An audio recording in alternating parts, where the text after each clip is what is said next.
This story is inspired by real-life situations and includes fictional elements for entertainment. Not recommended for viewers under 18. The ring was still warm from her finger when she left it behind. Jonathan stared at it for a long time after she walked out of the restaurant. It looked smaller somehow, or maybe he had just become someone too broken to wear it. He didn't know yet that before the week was over, he would slide that same ring onto another woman's hand and lose whatever was left of himself in the process. The restaurant was called Aveline. It was where Jonathan Mercer had once knelt on one knee, his hands trembling, his voice catching in his throat, as he asked Victoria Hale to spend the rest of her life with him. Now, 6 years later, he sat across from her at the same table. Same window, same view of the Charles River, but nothing else was the same. Victoria was beautiful in the way that made people uncomfortable, not soft, not warm, precise. Her dark blonde hair fell in a straight line against her jaw. Her posture was perfect. Her black dress was simple and expensive. She hadn't touched her wine. Jonathan noticed everything he always had. "You're quiet," he said. She gave a faint smile. "So are you." Outside, the river moved slowly under the October sky. Jonathan remembered another night, another version of her. She had laughed more back then. He wondered when that stopped. Their waiter approached. "Are we ready to order?" Victoria didn't look at the menu. "I think I'll just have the salmon." Jonathan blinked. She always ordered the filet. "Always?" "Of course," the waiter said.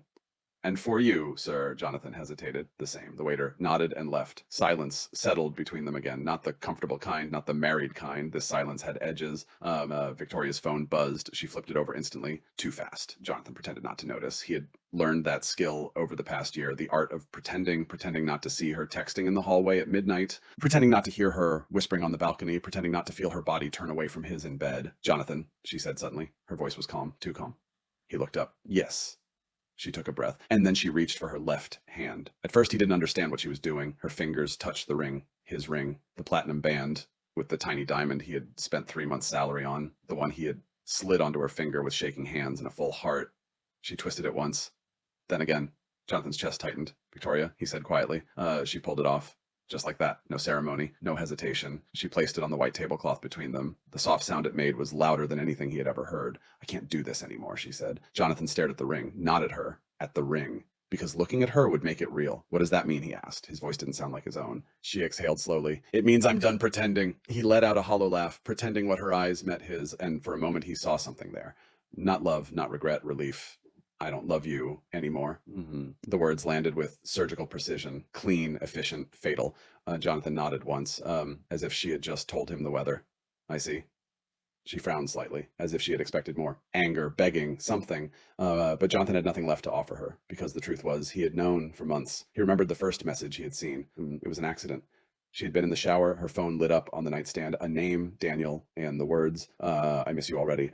Jonathan had stared at the screen until it went dark. He hadn't confronted her. He hadn't said anything because saying it out loud would have made it irreversible. And some part of him had hoped pathetically that she would stop, that she would choose him. But she hadn't. And now here they were at the end. "When were you going to tell me?" he asked. She hesitated. "I didn't know how." He almost smiled. There it was, the lie wrapped inside the truth. He reached forward, not for her, for the ring. He picked it up. It felt heavier than he remembered. "I think you should keep it," she said. He looked at her then, really looked at her, the woman he had built his life around. "No," he said softly, "I don't think I should." He closed his hand around it. Victoria swallowed. Jonathan, but he stood. He placed cash on the table, more than enough. He didn't trust himself to speak again, so he didn't. He walked past her, past the waiter, past the couple laughing at the bar, out into the cold Boston night. The air hit his lungs like broken glass. Behind him, through the window, Victoria still sat at the table, alone. Jonathan opened his hand. The ring lay in his palm, a perfect circle, no beginning, no end. He wondered which part of it had been the lie, and he wondered without knowing why who would wear it next. The first night Jonathan realized his marriage was ending, Victoria was standing barefoot on the balcony, whispering into her phone. It was late March. Boston was still cold enough to sting. Jonathan lay in bed, staring at the ceiling, pretending to be asleep. He heard everything. Not words, not exactly, but tone. Tone was worse, soft, intimate, alive. He hadn't heard that version of her voice in a long time. He closed his eyes when she came back inside. He felt the mattress dip as she climbed into bed beside him. She smelled like her jasmine shampoo. She didn't touch him. She used to. Always. Her cold feet would slide between his calves. Her fingers would trace lazy shapes across his chest. That night she stayed on her side, still, careful, as if he were a stranger. Jonathan didn't sleep at all. He never asked her about it. Not that night. Not the next morning, no, when she kissed his cheek and said, "I'll be late tonight." Not even when she started being late every night. Instead, he watched. Jonathan Mercer had built a career on observation. Corporate law was less about arguments and more about silence, about waiting for the other side to reveal what they didn't mean to, so he waited. And Victoria revealed everything, just not with words. It was the small things first. worst. She started locking her phone. She had never done that before, not once in 6 years. Then she started taking it everywhere, bathroom, shower, even to the kitchen when she poured herself water. She turned the screen away when she texted. She smiled at nothing. She stopped smiling at him. One afternoon in April, Jonathan came home early. He had canceled his last meeting. He didn't know why, a feeling, something restless under his skin. The apartment was quiet. Victoria's heels sat by the door. Her coat hung on the rack. He heard the shower running. Jonathan walked into the bedroom. Her phone lay on the nightstand, face up, lit. He froze. He didn't want to look. He did anyway. Daniel. The name again. And beneath it. Last night meant everything. Jonathan's hand hovered over the phone. He didn't touch it. He didn't need to. He already knew. His chest didn't tighten. His heart didn't race. It was worse than that. He felt calm, like a man watching his own house burn from across the street. Helpless, detached, already grieving. He stepped away. By the time Victoria came out of the bathroom wrapped in a towel, he was sitting on the couch, reading emails, pretending to be normal. She smiled when she saw him. He wondered if she had smiled at Daniel like that. Hey, she said. Hey, she didn't ask why he was home early. She didn't ask anything at all. That night, Jonathan lay awake beside her again. He stared at the back of her head. He wanted to ask her. He wanted to scream. He wanted to grab her shoulders and shake the truth out of her, but he didn't because he was afraid of her answer. Not because it would hurt, but because it would end hope. And hope, even false hope, was the only thing keeping him alive inside that marriage. The humiliation came later, quiet, slow, persistent. It lived in ordinary moments, like the night she laughed at a text while they were eating dinner, or the morning she chose a new dress and didn't ask his opinion, or the way she started saying Daniel's name casually, like it meant nothing. My team's grabbing drinks. Daniel found this new place in Cambridge. Jonathan nodded. He always nodded. He hated himself for it. He hated the version of himself that accepted crumbs. He hated the man who loved someone who had already left. In May, he saw them together, not by accident, not entirely. Victoria had said she was working late. Jonathan told himself he believed her. He didn't. He walked past her office building just after 9. He didn't know what he expected. Maybe nothing, maybe everything. Then he saw her across the street, standing under a streetlight. Daniel stood in front of her. Jonathan recognized him instantly. Tall, confident, familiar. Daniel Whitaker, creative director. Victoria had mentioned him as dozens of times. Jonathan watched as Daniel touched her face, gently, possessively. Victoria leaned into his hand like it belonged there, like Jonathan had never existed. Then Daniel kissed her. Jonathan stopped breathing. The world didn't shatter. There was no dramatic collapse, just a quiet, permanent fracture. Victoria kissed him back without hesitation, without guilt. Jonathan turned and walked away. He didn't confront her. He didn't call her name. He didn't do anything because in that moment he understood something devastating. He had already lost her. The confrontation would only confirm what his heart already knew. Later that night she came home. She found him in bed, awake. He pretended to stir. "You're up," she asked softly. "Couldn't sleep." She climbed in beside him. She pressed her lips to his shoulder. "I missed you today." The lie was effortless. Jonathan swallowed. "Me too," he said. He hated himself for saying it. He hated her for making him. He stared into the darkness long after she fell asleep. He wondered what Daniel's kiss had tasted like on her mouth. He wondered if she had washed it away before coming home. He wondered when he had become a man who accepted betrayal as routine. He told no one, not his friends, not his colleagues, not even Elena, especially not Elena, because saying it out loud would make it real, and Jonathan wasn't ready for reality. Reality meant failure. Reality meant loss. Reality meant admitting that love had not been enough. So he stayed. He smiled. He attended dinners. He posted anniversary photos. He played his role, the devoted husband, the stable man, the man who still believed in forever, even as forever slipped through his fingers, until the night at Aveline, until the night she took off the ring, until the night she finally said the words he had been living with for months. "I don't love you anymore." Jonathan sat in his apartment now, the ring resting on the kitchen counter, beside a half-empty glass of bourbon. The city hummed outside the window, indifferent, unchanged. He picked up the ring again, turned it between his fingers. He thought of Daniel, of Victoria, of himself. He realized something then. Victoria hadn't broken him that night. She had broken him slowly, piece by piece, lie by lie, silence by silence, and the worst part was he had helped her do it by saying nothing, by pretending not to see, by loving her more than he loved himself. Jonathan closed his eyes. For the first time in months, there was no hope left, only truth. And truth was colder than anything he had ever known. His phone buzzed on the counter. He frowned. He rarely got messages this late. He picked it up. One name, Elena, Victoria's best friend. The message was simple. "Elena, Victoria told me. I'm so sorry." Jonathan stared at the screen. He didn't reply, not yet, but something had begun. Something quiet, something dangerous, something neither of them understood, not yet. Elena Carter had always hated being in the middle of other people's marriages. It made her feel like a mirror no one wanted to look into. She sat at her kitchen table the night Victoria told her everything, her fingers wrapped around a mug of tea that had long since gone cold. Victoria hadn't cried. That was the part Elena couldn't forget. "I told him tonight," Victoria had said. Elena leaned against the counter, told him what Victoria hesitated, then, simply, that I don't love him anymore. The words hung in the air between them, like smoke. Elena waited. There was more. There was always More. Victoria walked to the window, folding her arms. He just sat there. Elena frowned. What do you mean? He didn't yell. He didn't argue. He didn't even look surprised. Victoria laughed softly. It wasn't humor. It was discomfort. It was like he already knew. Elena looked down into her tea. He did, she thought, because you didn't try very hard to hide it, but she didn't say that.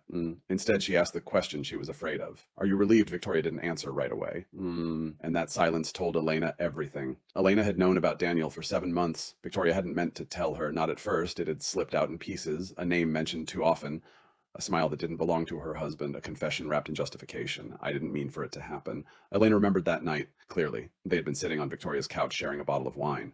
What didn't Elena ask? Victoria stared at her glass. Daniel. Elena's stomach dropped. She knew Daniel, everyone did. He was charming in the way that made people trust him too easily. What about him? Elena asked carefully. Victoria's voice had been almost defensive. He makes me feel alive. Elena closed her eyes now, remembering the shame she felt in that moment.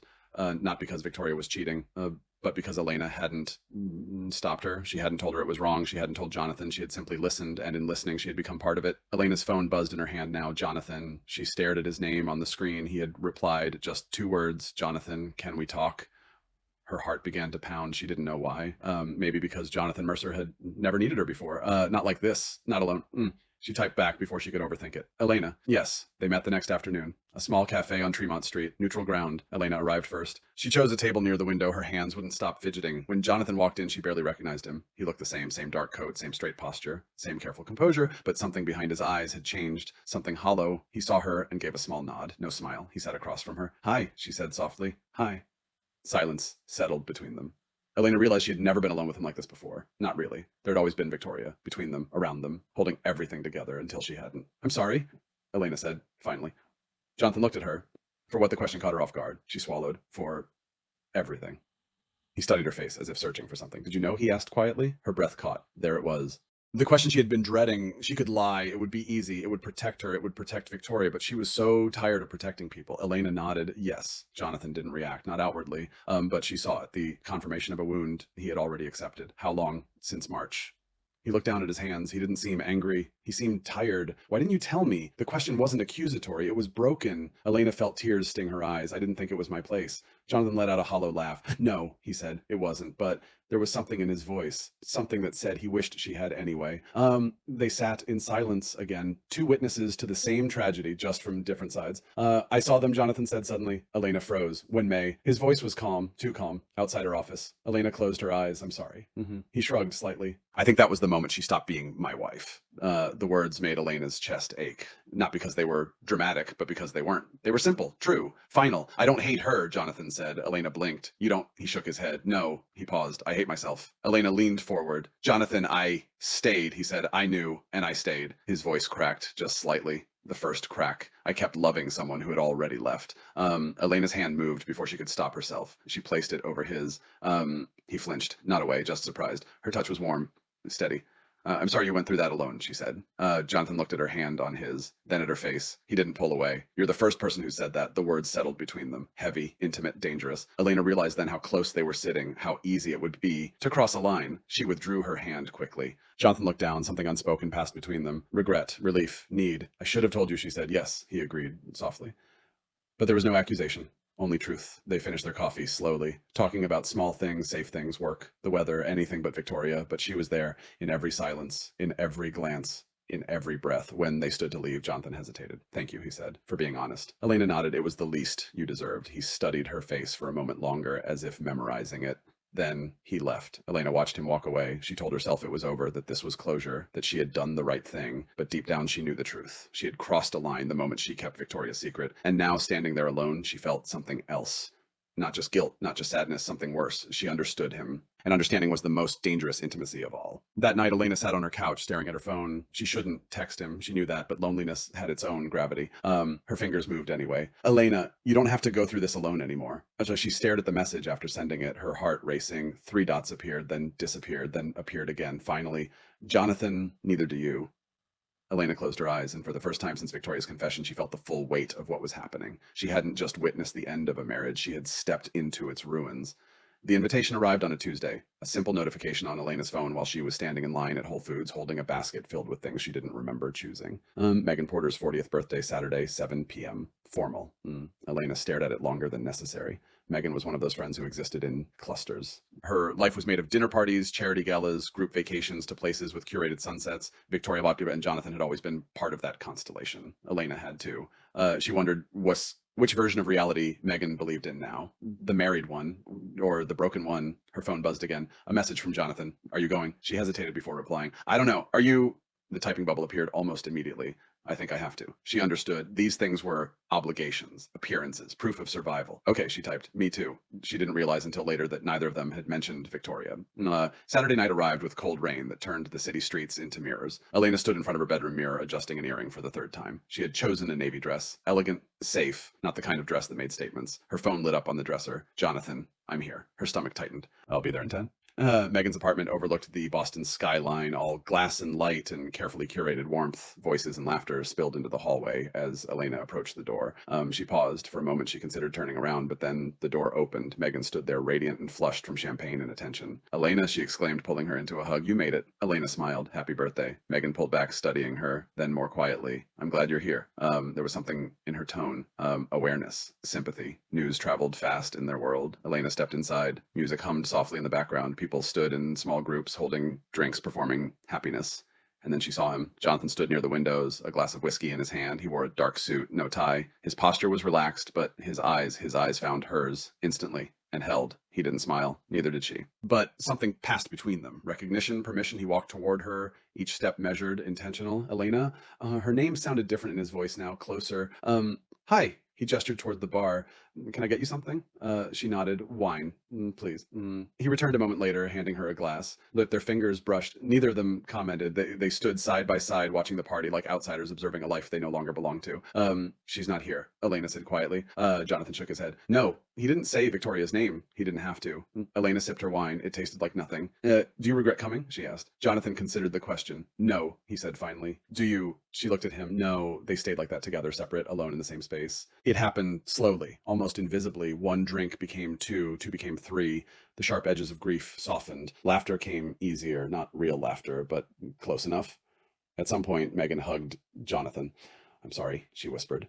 He nodded. He had become fluent in receiving sympathy. Later, Elena found him on the balcony. Rain tapped softly against the glass railing. The city stretched endlessly beyond them. You okay? She asked. He didn't turn around. No, he said honestly. She stepped beside him. They stood shoulder to shoulder, close enough to feel each other's warmth, far enough to pretend it meant nothing.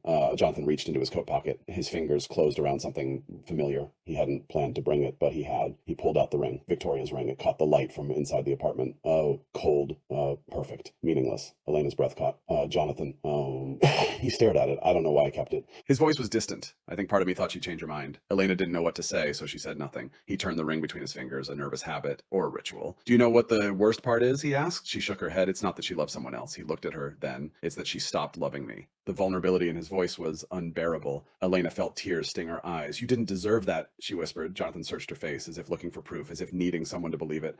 You're the only one who sees me, he said. The words were quiet, but they changed everything. Elena's heart pounded. Jonathan, he stepped closer. Not enough to touch, enough to feel. He looked down at her hand, her bare left hand. No ring, no promises, no history, just possibility, or maybe ruin. His fingers trembled slightly. He didn't think. He couldn't. He took her hand. Elena froze. She could have pulled away. She didn't. He slid the ring onto her finger slowly, carefully, like it belonged there, like it always had. Elena's breath caught. The metal was cold against her skin, heavy, wrong. She stared at it. Victoria's ring on her hand. Jonathan, she whispered, but she didn't take it off. He watched her face, waiting. For rejection, for judgment, for something. She gave him none because the truth was part of her didn't want to.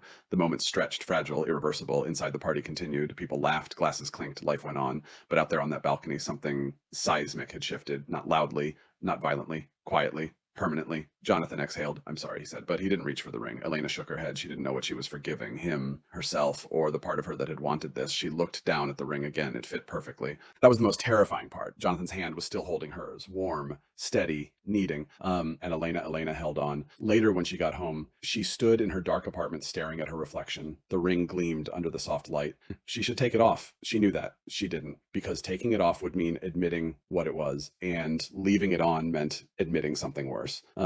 Elena climbed into bed with it, and still on her finger. She told herself it didn't mean anything, that it was grief, that it was alcohol, that it was a mistake. But deep down, she knew the truth. Some mistakes didn't feel like accidents. They felt like choices. Across the city, Jonathan sat alone in his apartment.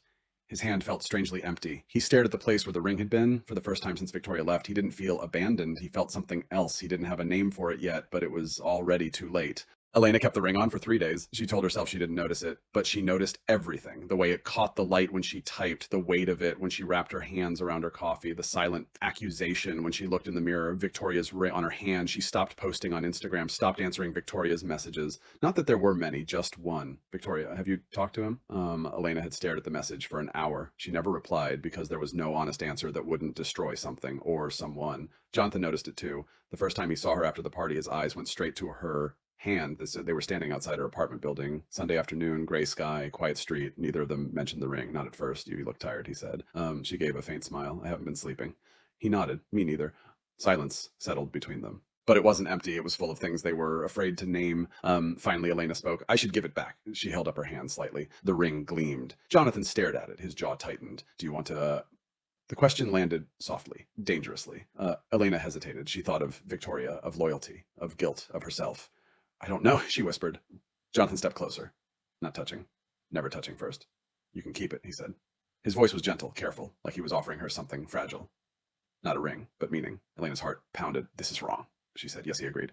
But neither of them moved. They started seeing each other without calling it that. Coffee became dinner. Dinner became long walks. Long walks became nights that stretched too late. They talked about everything except the one thing that mattered most. Her. Victoria. She existed between them like a ghost neither dared acknowledge. One night, they sat in Jonathan's apartment. Boston shimmered outside his windows. Elena stood near the glass, her arms folded. She used to love this view, she said, before she could stop herself. Jonathan stiffened behind her. I know. The words fell heavily. Elena turned to face him. I'm sorry. He frowned. For what? For being here? Oh, he studied her. You're here because I asked you to be. She shook her head. That's not the same thing.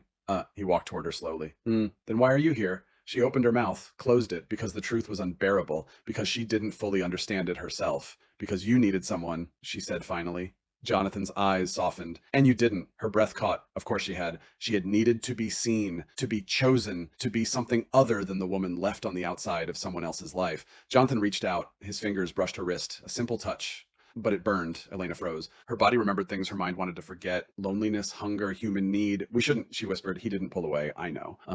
But his hand slid down gently, intertwining with hers. The ring pressed between their fingers, a cold reminder or a permission. She looked up at him. His face was close now, closer than it had ever been. She could see the exhaustion in his eyes, the sadness, the wanting. Not for Victoria, for something else, for relief, for escape, for her, Elena, he said softly. Her name was a question, a warning, a plea. She could still stop this. She knew she could. All she had to do was step back.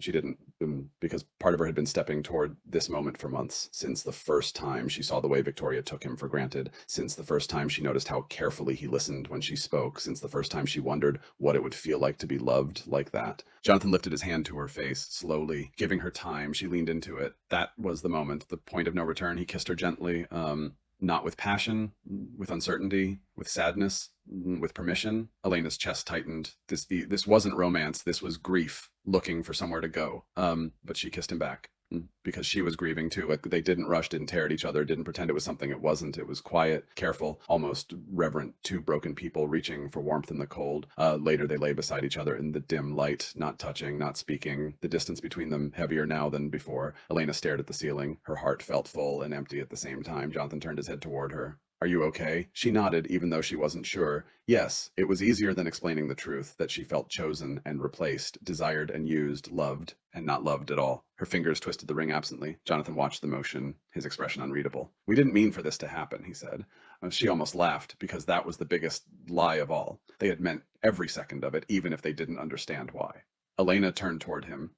This can't fix anything, she said. He nodded. I know. But neither of them said they would stop, because stopping meant going back to being alone, and alone was unbearable now. That night, Elena cried in his bathroom, quietly, so he wouldn't hear. She stared at her reflection. She didn't recognize the woman looking back not because she was different, but because she finally saw herself clearly. She wasn't the victim. She wasn't the witness. She was part of the betrayal now. She pressed her hand to her mouth to stop the sound. The ring dug into her skin. She wondered if this was how Victoria had felt at the beginning, before guilt became habit, before wrong became normal, before love became something you could transfer from one person to another. Elena closed her eyes. She had crossed the line and she didn't know how to go back.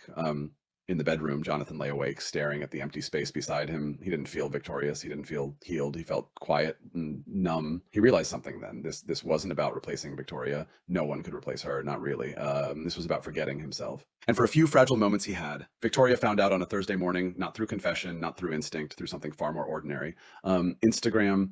She was sitting in the back of a rideshare on her way to a client meeting, half listening to a podcast she couldn't remember choosing when she saw it. A photo Megan had posted from her birthday party 2 weeks earlier. Victoria hadn't attended. She hadn't wanted the sympathy or the questions or the judgment hidden behind kindness. She had told herself she was above all that. She had told herself she didn't care, but now her thumb froze on the screen. The photo showed Megan and a group of friends on the balcony, laughing, glasses raised, city lights behind them, and there in the corner, partially obscured, easy to miss if you weren't looking, Jonathan, standing beside Elena. Close, too close. Victoria's stomach tightened. She leaned in, zoomed, her breath caught. Elena's hand rested on the railing, and on her finger, Victoria's ring.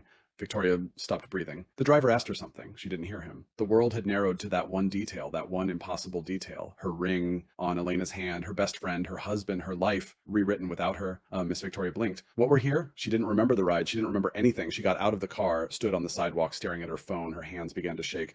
Not from sadness, from something worse. Displacement. She had expected anger. She had expected grief. She had expected Jonathan to collapse, not to continue, not to replace her, not with Elena, not with her. Victoria opened her contacts. Her thumb hovered, then pressed. Elena, it rang once, twice, 3 times. Elena, her voice was careful, controlled. Elena went silent. Then, hi, one word. Fragile. Victoria's chest tightened. Can we meet? A pause. Why? Victoria closed her eyes. You know why. Silence stretched. Then Elena whispered, yes. They met at Elena's apartment. Not neutral ground, not safe ground. Victoria had insisted. She needed to see it, needed to see where it had happened. Elena opened the door slowly. She looked pale, smaller somehow. Victoria's eyes went immediately to her hand. The ring was gone. That hurt more than seeing it there because it meant Elena had thought about it, prepared, anticipated. Hi, Elena said. Victoria didn't reply. She stepped inside. The apartment smelled like coffee and something else, something familiar, something masculine. Jonathan.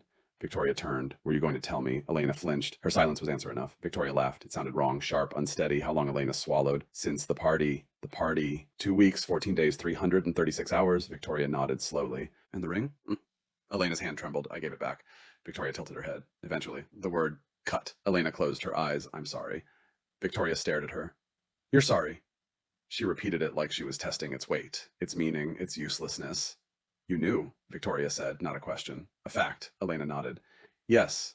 Victoria felt something inside her crack. You knew about Daniel? Another nod, yes. Victoria's voice rose. And you said nothing? I didn't know how. Victoria laughed again. That didn't stop you this time. Elena's face crumpled. Victoria held up her hand, her bare hand. The absence of the ring screamed between them. You don't get to say my name like that. Silence filled the room, heavy, suffocating. Victoria's voice dropped, quieter now, more dangerous. Was he thinking about me? Elena blinked. What when he touched you? Victoria stepped closer. When he kissed you. Each word landed like a slap. Was I there? Elena's eyes filled with tears. I don't know. The honesty was unbearable. Victoria nodded slowly. That's worse. They stood there. 2 women. 2 betrayers. 2 betrayed. Victoria spoke again. I loved him. Elena whispered. I know. Victoria's voice broke. He was my home. Elena couldn't breathe. And you, Victoria said, her voice trembling, you lived inside it. The accusation was devastating because it was true. Victoria looked around the apartment again. I thought what I did was unforgivable. She laughed softly. But this, she gestured between them. This is something else? Elena shook her head desperately. It wasn't like that. Victoria's eyes hardened. Then what was it like? Elena opened her mouth. She had no answer that didn't sound like a lie or worse. The truth. Victoria had stepped closer, her voice barely audible. Did he love you? The question hung between them. Elena felt her heart shatter. I don't know, Victoria nodded. Tears filled her eyes now, not falling, just existing. He never looked at me the way he looked at you? Elena froze. Victoria laughed bitterly. Do you know when I realized my marriage was over? She didn't wait for an answer. It wasn't when he found out about Daniel. Her voice cracked. It was when he stopped fighting for me. Elena felt the weight of those words settle into her bones. Victoria wiped her eyes, composed herself. She had always been good at that, at surviving, at pretending. I hope he was worth it, Victoria said. Elena whispered. He wasn't supposed to be. Victoria nodded. That's the problem. She turned toward the door, then stopped. Without looking back, she said, You didn't just take my husband. Her voice broke. You took the only person who ever loved me when I didn't deserve it. The door closed behind her. Soft. Final. Elena collapsed onto the floor, her body shaking, her chest aching. She didn't cry right away because some pain was too deep for tears. Outside, Victoria walked down the street alone, her vision blurred, her chest hollow. She realized something then. She had expected to feel righteous. Instead, she felt replaced, and that hurt more than guilt ever had. That night, Jonathan called Elena. She didn't answer. He called again and again. Finally, she picked up. Neither of them spoke. Then Elena whispered, She knows. Silence. Then Jonathan asked, Are you okay? Elena closed her eyes. No, she wasn't. Nothing was. Jonathan came over anyway. Elena hadn't invited him. She hadn't said no either. She just hadn't answered. But he knew her well enough now to understand silence wasn't always refusal. Sometimes it was surrender. Sometimes it was waiting. When she opened the door, he saw it immediately. Her face, pale, drained, like someone had reached inside her and taken something vital. Elena, he said softly. She stepped aside. He walked in. The apartment felt different, not hostile, not warm, just finished, like a room after a funeral. She closed the door behind him. Victoria had been there 12 hours earlier. Jonathan could still feel it, the echo of her presence. He swallowed. She talked to you. It wasn't a question. Elena nodded. Yes. Her voice was hoarse. He waited, but she didn't elaborate, didn't accuse, didn't cry. That scared him more than anything. What did she say? Elena let out a small broken laugh. The truth, Jonathan felt something twist in his chest. He stepped closer. Elena, she held up her hand, not wearing the ring. He noticed instantly, not because it was there, but because it wasn't. Don't, she said. He stopped. The distance between them stretched wider than it had ever been. She asked me if you loved me. The question hung in the air. Jonathan didn't answer, because he didn't know how, because he didn't know if he was capable of loving anyone right now. Elena watched his silence and understood. Her voice trembled. Why did you do it? He frowned. Do? By what? She looked at him, really looked at him, her eyes full of something fragile. Why did you give me the ring? Jonathan opened his mouth, closed it. He hadn't prepared for this. He hadn't prepared for honesty. I don't know, he said finally. It wasn't enough. Elena shook her head. That's not true. Her voice rose. You don't do something like that without knowing why. Jonathan ran a hand through his hair. He felt exposed, cornered. I was hurting, he said. The words sounded weak, even to him. Elena's eyes filled with tears. I know, she stepped closer, but that's not the same thing. Her voice broke. I need you to tell me what it meant. Jonathan's chest tightened. He wished he could lie. He wished he could give her something beautiful, something worthy of her pain, but he had already taken enough from her. I felt alone, he said quietly. Elena flinched. He forced himself to continue. I felt like my life had ended. Each word was a confession, a dismantling, and you were there. Elena's tears fell silently now, listening, breaking. You saw me, he said, his voice cracked. You understood. He looked at her hand, bare, empty, and for a moment, I didn't feel invisible anymore. Elena stared at him, her heart shattering piece by piece. That's why she whispered. Jonathan hesitated. That hesitation was everything. It told her what he couldn't say, what he didn't need to say. She laughed, a hollow, disbelieving sound. You didn't give it to me because you loved me. It wasn't a question. Jonathan closed his eyes. No. The word landed like a gunshot. Final. Irreversible. Elena stepped back as if physically struck. You gave it to me because you were lonely. And Jonathan said nothing because denying it would be another lie, and she deserved the truth, even if it destroyed her. Elena's voice trembled. I was just there. He reached for her. Elena. She pulled away. No, her voice broke. Don't! She wrapped her arms around herself, trying to hold in the pieces. I thought she couldn't finish, because saying it out loud would make it real. Jonathan felt panic rise in his chest. I never meant to hurt you. The moment the words left his mouth, he hated them. They sounded like every excuse he had ever despised. Elena laughed weakly. You never meant to love me either. Silence. He had no defense, because she was right. He had cared about her, needed her, wanted her, but love was something else, something he wasn't sure he had left to give. Tears streamed down Elena's face. I betrayed her. Her voice cracked. My best friend. Jonathan's chest tightened. I betrayed myself. She looked at him, and he saw it the moment she let go, not of him, of hope. You didn't choose me, she whispered. He couldn't lie. He couldn't soften it. He couldn't save her from it. No, he said. Her knees buckled. She sank onto the couch, her body shaking. Everything she had built in her mind collapsed. All the meaning, all the justification, all the lies she had told herself. Gone. She had never been chosen. She had only been needed, and needed was not the same thing. Jonathan stood there, helpless. He wanted to fix it, to take it back, but there was no undoing truth. I'm sorry, he said again. She shook her head. Stop saying that. Her voice was empty now. It scared him more than her anger would have. I don't regret you, he said. She looked up at him. Don't. The word was sharp, protective, because regret would hurt less than this ambiguity, this almost, this not quite love. You should go, she said. Jonathan froze. Elena, please. Her voice broke on the word. He realized then there was nothing left to hold on to. He nodded slowly, walked to the door, stopped. He almost said her name, almost told her he would stay, but that would be another lie. So he left. The door closed behind him, soft, final. Elena sat there long after he was gone. The silence roared. She looked down at her hand, bare, empty, free, and she had never felt more alone. Outside, Jonathan stood on the sidewalk. The cold air cut into his lungs. He realized something then. He had lost both of them. Not Victoria, not really. He had lost himself, and he didn't know how to get back. Winter came early that year. Boston wore it like a confession. The trees stood stripped and skeletal. The Charles River moved slower, now darker, carrying the weight of the season without protest. Jonathan Mercer stood at his apartment window watching the first snow fall. He had always loved this moment, the quiet, the illusion that everything could be covered, made clean again. His phone buzzed behind him. He didn't turn around right away. He already knew who it was. Elena. Her name still lived in his body like a memory his muscles hadn't released. He picked up the phone. One message. Can I see you? He stared at it for a long time, then he replied, yes. They met where it had begun, Abilene, the same restaurant, the same table. Elena arrived first this time. She wore a gray coat, her dark hair pulled back her face, unguarded. She looked older, not in years, in truth. Jonathan saw it immediately. He sat down across from her. For a moment, neither of them spoke because there was nothing left to explain. Elena reached into her coat pocket. Her fingers trembled slightly. She placed something on the table between them. The ring. Jonathan stared at it, his chest tightened. I should have given it back sooner, she said quietly. He didn't reach for it. Not yet, it doesn't belong to me. Her voice was steady, but her eyes weren't. Jonathan nodded slowly. No, he said, it doesn't. The words felt different now, not bitter, not angry, just true. Elena looked at him. I wanted it to mean something. The honesty hurt. Jonathan swallowed. I know. She shook her head slightly. No, I don't think you do. He met her eyes, she continued. I told myself it was the beginning of something. Her voice cracked, but it was just the end of something else. Jonathan felt the weight of that settle inside him. He reached for the ring, picked it up. It felt colder than he remembered. Or maybe his hands were colder now. I never meant for you to carry it, he said. Elena gave a sad smile. I know, she paused, but I did. They sat in silence. Not uncomfortable, not peaceful, just finished, Elena, he said. She looked at him. I am grateful for you. She nodded, I know. She stood. He felt panic rise for a moment. Not because he wanted her to stay, but because he knew she wouldn't. This time she was choosing herself. Goodbye, Jonathan. Her voice was gentle, final. He wanted to say something profound, something worthy, but all he had was truth. Goodbye. She walked away. He didn't follow. He didn't stop her, because love he had learned was not possession, and sometimes letting go was the only honest thing left. Victoria saw him 2 weeks later, by accident, a bookstore in the Cambridge. She stood in the aisle, holding a novel she wasn't reading. He stood at the register paying for coffee he didn't want. They saw each other and froze. For a moment, they were married again, not in reality, in memory. Victoria noticed the lines on his face, the quiet in his eyes. He noticed the absence of her ring. She stepped toward him. Hi. The word was fragile. Hi. Silence. So much silence between people who had once shared everything. She glanced at his hand, the ring. He wasn't wearing it on his finger. He was holding it, turning it absently between his fingers. A habit now, not a promise, not a hope, just an object.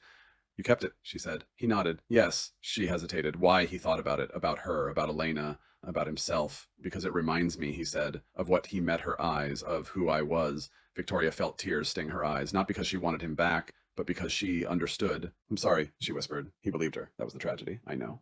She nodded. They stood there a moment longer. Two people who had once been everything, now strangers with shared history. Goodbye, Jonathan. Goodbye, Victoria. She walked away. He didn't stop her. Spring came, eventually. It always did. Elena moved to Chicago. She didn't tell Victoria. She didn't tell Jonathan. She left quietly, like someone closing a door without slamming it. Victoria stayed in Boston. She cut her hair, changed jobs, learned how to live without being loved. Jonathan remained in the same apartment with the same view. But he was not the same man. Some nights he took the ring out of his drawer, held it in his palm, not with longing, not with regret, with understanding. It had never been about the metal. It had been about the promise and the breaking of it. He never wore it again because it didn't belong to his future. It belonged to his past. To the man who had loved without limits, to the man who had lost himself trying to keep someone else, to the man he would never be again. One evening he stood by the Charles River. The sun dipped low. The water burned gold. He held the ring one last time, not to throw it away, not to give it back, just to feel its weight.